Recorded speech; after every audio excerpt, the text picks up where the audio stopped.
Dr. Megan Waters, Head of Research, Asia Pacific Capital Markets.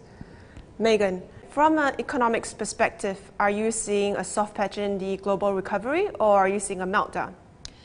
That's an interesting question, Ting. Thanks. We're running a two-speed world at the moment, so we've got half the world that has savings and good rates of growth and is doing well, and then we have half the world where we have countries with high levels of debts and are really seeing very slow growth. So to answer the question whether it's a meltdown or a soft patch, it really depends which part of the world you're in. Here in Asia Pacific, we have countries that have good self-sustaining levels of savings and wealth and good demographics.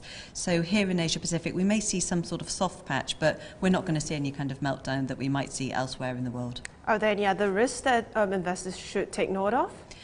The usual risk transmission mechanism, the transmission channels between the US and EU and Asia are usually interest rates, inflation and currencies. And so these are obviously the three areas that investors should continue to pay particular attention to. In the US and EU at the moment, they need to run relatively low levels of interest rates because they have high levels of debts that need to be paid off. That will push inappropriately low costs of capital into Asia Pacific, which in turn could push inflation.